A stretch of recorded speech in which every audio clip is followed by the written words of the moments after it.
Hello everyone at St Peter's. I'm going to share Michael Morpurgo's The Butterfly Line. Okay, first chapter, which is chilblains and semolina pudding. Butterflies live only short lives. They flower and flutter for just a few glorious weeks and then they die. To see them you have to be in the right place at the right time. And that's how it was when I saw the butterfly line. I happened to be just in the right place at just the right time. I didn't dream him. I didn't dream any of it. I saw him blue and shimmering in the sun one afternoon in June when I was young. A long time ago, but I don't forget. I mustn't forget. I promised that I wouldn't. I was 10 and away at boarding school in deepest Wiltshire. I was far from home and I didn't want to be. It was a diet of Latin and stew and rugby and detentions and cross-country runs and chilblains and marks and squeaky beds and semolina pudding.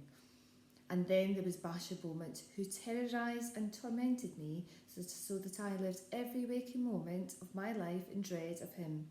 I had often thought of running away, but only once ever plucked up the courage to do it. I was homesick after a letter from my mother. Basha Beaumont had cornered me in the boot room and smeared black shoe polish in my hair. I had done badly in a spelling test and Mr. Carter had stood me in the corner with a book on my head all through the lesson. His favourite torture. I was more miserable than I'd ever been before. I picked at the plaster in the wall and determined there and then that I would run away. I took off the next Sunday afternoon. With any luck I wouldn't be missed till supper, and by that time I'd be home and free. I climbed a fence at the bottom of the school park behind the trees where I couldn't be seen. Then I ran for it. I ran as if bloodhounds were after me, not stopping till I was through Innocence Breach and out into the road beyond. I had my escape all planned. I would walk to the station, it was only 5 miles or so, and catch the train to London. Then I'd take the underground home. I'd just walk in and tell them that I was never, ever going back. There wasn't much traffic, but all the same I turned up the colour of my raincoat so that no one could catch a glimpse of my uniform. It was beginning to rain now. Those heavy, hard drops, that means there's more of the same on the way. I crossed the road and ran along the wide grass verge under the shelter of the trees. Beyond the grass verge was a high brick wall, much of it covered in ivy.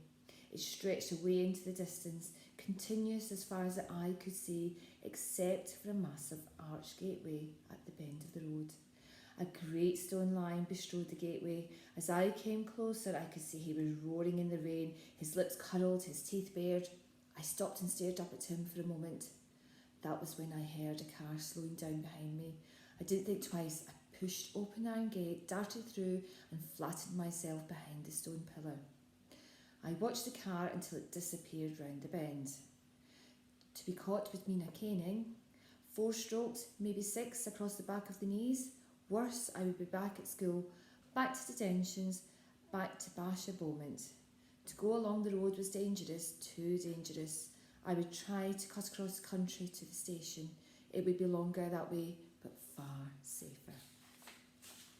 Okay, strange meeting, next chapter. I was still deciding which direction to take when I heard a voice from behind me. "Who are you? What do you want?" I turned.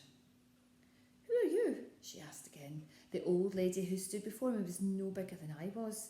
She scrutinised me from under the shadow of her dripping straw hat. She had piercing dark eyes that I did not want to look into. "I did think it would rain," she said, her voice gentler. "Lost, are you?" I said nothing. She had a dog on a leash at her side. A big dog. There was an ominous growl in his throat and his hackles were up all along his back. She smiled. "The dog says you're on private property," she went on, pointing her stick at me accusingly. She edged aside my raincoat with the end of her stick. "Run away from the school, did you?"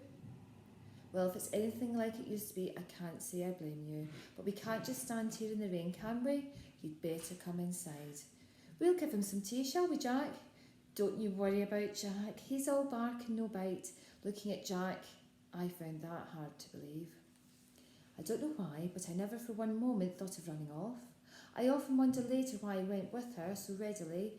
I think it was because she expected me to, willed me to somehow. I followed the old lady and her dog up to the house. which was huge as my school. It looked as if it had grown out of the ground. Share the picture with you. That's when they first met. Okay. There was hardly a brick or a stone or a tile to be seen. The entire building was smothered in red creeper, and there were a dozen ivy-clad chimneys sprouting skywards from the roof. We sat down close to the stove in a vast vaulted kitchen. "The kitchen's always the warmest place," she said, opening the oven door. "We'll have you dry in no time. Scones?" she went on, and bending down with some difficulty and reaching inside. "I always have scones on a Sunday, and tea to wash it down. All right for you?" She went on chatting away as she busied herself with the kettle and teapot. The dog eyed me all the while from his basket, unblinking. "I was just thinking," she said, "you'll be the first young man I've had inside this house since Bertie." She was silent for a while. The smell of the scones wafted through the kitchen. I ate 3 before I even touched my tea. They were sweet and crumbly and succulent with melting butter. She talked on merrily again, to me, to the dog, I wasn't sure which. I was looking out of the window behind her. The sun was bursting through the clouds and lighting the hillside. A perfect rainbow arched through the sky. But miraculous though it wasn't the rainbow that fascinated me. Somehow, the clouds were casting a strange shadow over the hillside. A shadow the shape of a lion, roaring like the one over the archway. "The sun's come out," said the old lady, offering me another scone. I took it eagerly. "Always does, you know. It may be difficult to remember sometimes, but there's always sun behind the clouds, and the clouds do go in the end, honestly." She watched me eat, a smile on her face that warmed me to the bone. "Don't think I want you to go, because I don't. Nice to see a boy eat so well, nice to have the company, but all the same, I'd better get you back to school after you've had your tea, hadn't I? You'll only be in trouble otherwise. Mustn't run off, you know. You've got to stick it out, see things through, do what's got to be done, no matter what." She was looking out of the window as she spoke. My Bertie taught me that, bless him. Or maybe I taught him. I can't remember now. And she went on talking and talking, but my mind was elsewhere again.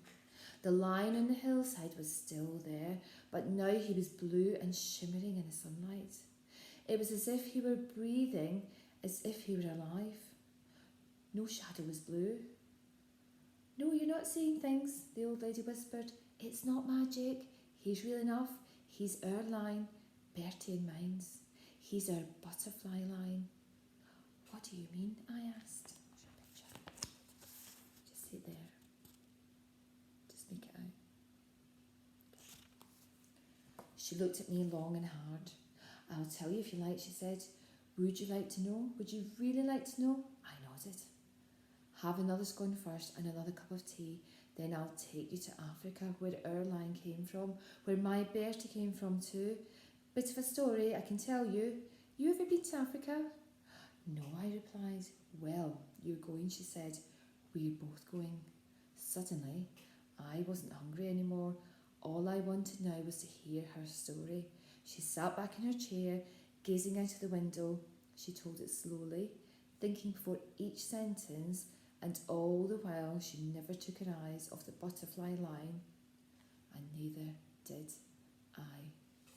Okay, I'll carry on with the story next time, and it is taking us to South Africa, to, I think you pronounce it Timbati. Okay, that's it for now then, folks.